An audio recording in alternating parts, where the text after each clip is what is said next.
ప్రస్తుతం మనతో పాటు ఉన్నారు మాజీ ఇన్ఛార్జ్ అమీర్ బాబు గారు.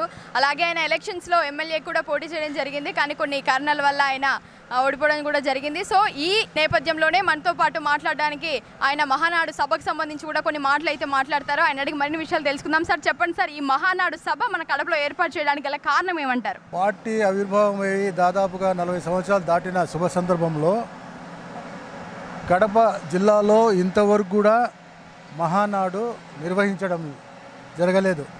దాంట్లో దృష్టిలో పెట్టుకొని మా జాతీయ అధ్యక్షులు ముఖ్యమంత్రి వర్యులు గౌరవనీయులు శ్రీ నారా చంద్రబాబు నాయుడు గారు కడపలో మహానాడు నిర్వహించాలా, ప్రభుత్వం ఏర్పడి మొదటి సంవత్సరం ఏర్పడిన శుభ సందర్భమున ప్రజలకు కొన్ని మంచి మాటలు చెప్పి మంచి ఈ ఆంధ్ర రాష్ట్రాన్ని ఏ విధంగా పురోభివృద్ధికి ముందుకు తీసుకొని పోవాలా, ప్రపంచంలోనే ఒక అగ్రగామిగా అమరావతి రాజధాని నిర్మాణం చేపట్టాలనే ఒక ఏకైక లక్ష్యంతో ఆయన ఈరోజు మన కడప జిల్లాలో మహానాడు నిర్వహించడము ఒక అదృష్టంగా గర్వంగా కూడా మేము భావిస్తున్నాము.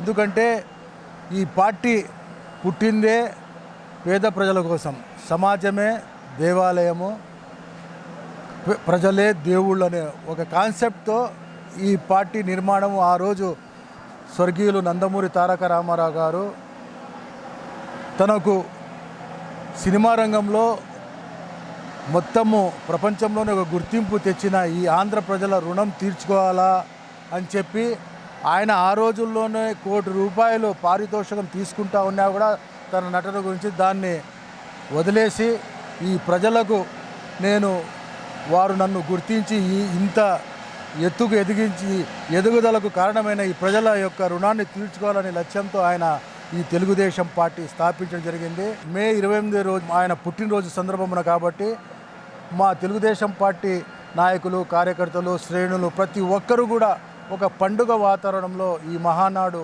నిర్వహించుకోవడము గతంలో పార్టీ ఆవిర్భావం నుంచి కూడా వస్తున్న ఆనవాయితీ శుభ సందర్భమున మేము కడపలో ఎంతో చూస్తున్నారు మీరు, పనులన్నీ కూడా చురుగ్గా సాగుతున్నాయి.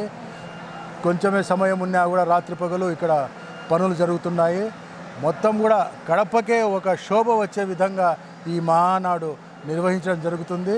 తప్పకుండా కడప జిల్లా చరిత్రలో ఈ మహానాడు ఒక చరిత్రలో నిలిచిపోయే విధంగా జరుగుతుందనే దాంట్లో ఏమాత్రం అద్భుతమైన ఘట్టంగా నిలిచిపోతుందని చెప్పి మాకు పూర్తి నమ్మకం ఉండాలి. ప్రజలందరూ కూడా వారికి అందరూ కూడా ఆహ్వానం పలుకుతున్నాము. వారికి మేము ఆతిథ్యం ఇస్తాము.